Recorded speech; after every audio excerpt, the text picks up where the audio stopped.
సర్పంచ్ గెలిచిన తర్వాత ఫస్ట్ నేను చేసేది ఒకటే, కోతుల నుండి ఎలుగందలకు విముక్తి.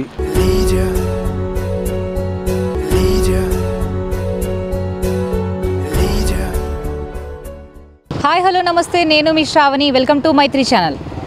సో తెలంగాణలో అయితే గ్రామ పంచాయతీ ఎన్నికలకి రంగం సిద్ధమైంది. ఈ నేపథ్యంలో బరిలో నిలిచే వాళ్ళంతా కూడా వారి ప్రణాళికలతో ముందుకు దూసుకెళ్తున్నారు. మనం ఇప్పుడు కరీంనగర్ రూరల్ గ్రామంలోని ఎలుగందులో అయితే ఉన్నాము. సో మనతో పాటు సర్పంచ్గా పోటీ చేసే అభ్యర్థి బోనాల నరేష్ మనతో పాటే ఉన్నారు. వారితో మాట్లాడదాం. సో నమస్తే సార్, ప్రచారం ఎక్కడ దాకా వచ్చింది? గత మూడు రోజుల నుండి నేను డోర్ టు డోర్ క్యాన్వాసింగ్ చేయడం జరుగుతుంది. అందరూ మంచిగా సరే అని చెప్పేసి నాకు ఇంతకుముందు ఉన్న అనుభవంతో, ఉప సర్పంచ్ చేసిన అనుభవంతో అందరినీ డోర్ టు డోర్ కలవడం జరిగింది. ప్రతి ఒక్కరిని ఓటు వేయమని అభ్యర్థించడంతో వాళ్ళు సంతోషంగా మీరు చేయండి, నేను పూర్తి మద్దతు ఇస్తామని చెప్పేసి వాళ్ళు చెప్పడం జరుగుతుంది. వాటర్కు సంబంధించిన కొన్ని ఇబ్బందులు ఎదుర్కొంటారు గ్రామ ప్రజలు. రెండోది డ్రైనేజ్కు సంబంధించింది. ఇవి రెండు ప్రధానంగా వీధి దీపాలు. ఇప్పటికీ పదవీకాలం అయిపోయి 2 సంవత్సరాలు అయిపోయినా కూడా ఇప్పటివరకు ఎలాంటి వీధి దీపాలు లేకుండా చాలా ఇబ్బంది పడుతున్నారు. సో సార్, మీరు నోటీస్ చేసిన మేజర్ ప్రాబ్లమ్స్ ఏంటి ఇక్కడ మీ విలేజ్ లోపల వచ్చేసి? మా విలేజ్లో మేజర్ ప్రాబ్లం వచ్చేసి కోతులు. దానివల్ల ప్రజలు చాలా ఇబ్బంది పడుతుర్రు. ఆ కోతుల వల్ల ఎలాంటి ఇండ్లు కూడా అవి వాళ్ళకు రక్షణ లేకుండా అయిపోతుంది. వాళ్ళ ఇంట్లో ఉండడానికి చాలా భయభ్రాంతులకు గురై కోతుల వల్ల చాలా ఇబ్బంది పడుతుర్రు. రెండో సమస్య వచ్చేసి నీరు. మాకు ఇక్కడ దగ్గర డ్యామ్ ఉన్నా, మా దగ్గర ఫిల్టర్ బెడ్ ఉన్నా కొన్ని టైములలో నీళ్లు రాకపోవడం.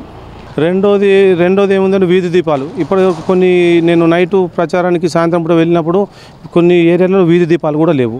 ఆ వీధి దీపాలు లేని పరిస్థితి ఉంది. సో ఇప్పుడు వాటర్ ప్రాబ్లం ఉంది, సో ఈ కోతుల బెడద ఉంది, వీటన్నిటి గురించి మీరు ఏం చేద్దాం అనుకుంటున్నారు ఒకవేళ మీరు గెలిస్తే? నాకు ప్రజలందరూ సహకరించి నన్ను గెలిపిస్తే కోతులకు సంబంధించింది విలేజ్లో వీటిను పట్టించి బయట ఎక్కడన్నా అరణ్య ప్రాంతాల్లో వదిలిపెట్టడానికి నేను చేస్తాను చెప్పడం జరిగింది. రెండోది ఈ రోడ్లకు సంబంధించింది, ఇంకా మిగతా కొన్ని రోడ్లు లేని ఇండ్లు, కొంతమందికి కనీస అవసరాలకు సంబంధించినవి కూడా వాళ్ళకి ఇల్లు కూడా లేకుండా, ఇంతకుముందు ఇది ఎలుగందల ముంపు గ్రామంలో కొంతమంది పాతిళ్ళల్లో ఉంటారు, వాళ్ళకి ఇండ్లు కూడా లేవు.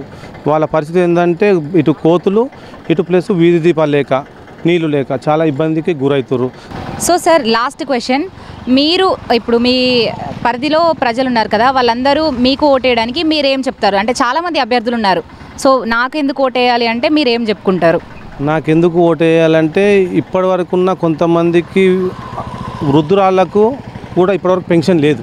కొంతమందికి పెన్షన్ లేదు, వాళ్ళకు పెన్షన్లు ఇప్పివేయడం, వాళ్ళకు ఇండ్లు లేనులకు ఇండ్లు, గృహాలు నా అంతకు ప్రభుత్వంతో మాట్లాడి, ఏది అధికార ప్రభుత్వం దాంతో మాట్లాడి చేయించడం.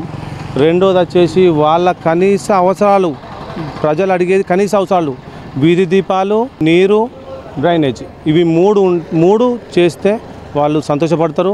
వాళ్ళు మళ్ళీ గెలిచిన తర్వాత కూడా మళ్ళీ వాళ్ళు ఏ సమస్య లేకుండా రోడ్లతో సహా అన్నీ పూర్తి చేస్తానని మాట ఇవ్వడం జరిగింది. గ్రామంకు సంబంధించి డెవలప్మెంట్, ఎలాంటి డెవలప్మెంట్ ఉన్నా, సీసీ రోడ్లు కానీ, వీధి దీపాలు కానీ, డ్రైనేజీలు కానీ ఏది ఉన్నా నేను ఉండి, సర్పంచ్గా గెలిపిస్తే నేను ఉండి ప్రతి ఒక్కటి నేను 6 నెలలు 1 year సంవత్సరం లోపు పనులు పూర్తి చేస్తాను.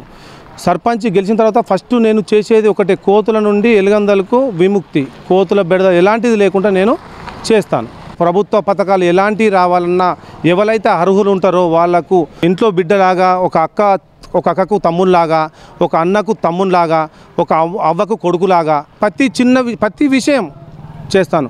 నేను గెలిచిన తర్వాత ఫస్ట్ ఎలుగందల గ్రామ ప్రజలకు వైకుంఠ రథం, నా సొంత ఖర్చులతో వైకుంఠ రథం ఎలుగందలకు ఏర్పాటు చేస్తాను. ఎవరి అన్న అక్క చెల్లెలకు అందరికీ నేను ఒకటి చెప్తున్నా, ఇద్దరికి ఇవరకు వాళ్ళు చేసిన వాళ్ళకు 2 సార్లు ఇచ్చిర్రు.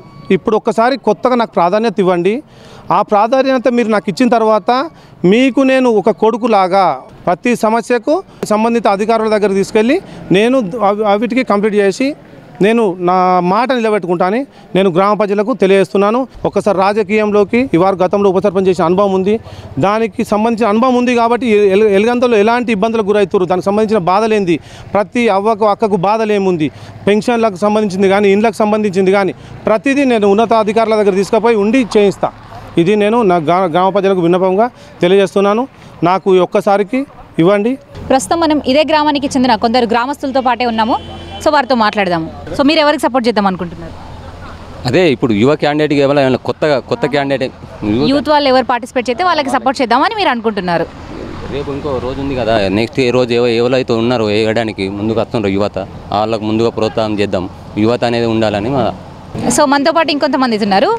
సో అన్న మీరు ఎవరికి సపోర్ట్ చేద్దాం అనుకుంటున్నారు? మేము బోనాల నరేష్కి సపోర్ట్ చేద్దాం అనుకుంటున్నాం. సో ఎందుకు సపోర్ట్ చేద్దాం అనుకుంటున్నారు? కొన్ని మంచి పనులు చేసిండు గతంలో, మళ్ళా ఉప సర్పంచ్గా చేసిండు. దానికి మళ్ళీ ఇప్పుడు కొత్తగా సర్పంచ్ కూడా కావాలని మా ఆశ. మీరు ఎవరికి సపోర్ట్ చేద్దాం అనుకుంటున్నారు? బోనాల నరేష్ గారికి సపోర్ట్ చేద్దాం అనుకుంటున్నాం. కొత్తగా ఏంటంటే యూత్ అనేది కొత్తగా వచ్చిండు. కొంచెం ఒకప్పుడు మస్తు మందికి హెల్ప్ చేసిండు, మస్తు మందికి ఎత్తుండు. కాబట్టి ఆయనకే మేము ఎన్నడుకున్న ఆయనతోటి అడుగు జాడలు నడుతాం. సో చూసారు కదా, గ్రామస్తులంతా కూడా మ్యాక్సిమం నరేష్ గారికి సపోర్ట్ చేసేలా ఉన్నారు. So best of luck Naresh గారు. సో చూసారు కదా, ఎలగందుల గ్రామ అభివృద్ధికి అయితే తను కట్టుబడి ఉంటానని చెప్పేసి బోనాల నరేష్ గారు అంటున్నారు. గ్రామ పంచాయతీ ఎన్నికలను తప్పకుండా అతన్ని ఆశీర్వదించి గెలిపించాలని అతను కోరుకుంటున్నారు. కెమెరామెన్ శేఖర్తో శ్రావణి, ఎలగందుల నుంచి మైత్రి ఛానల్, కరీంనగర్.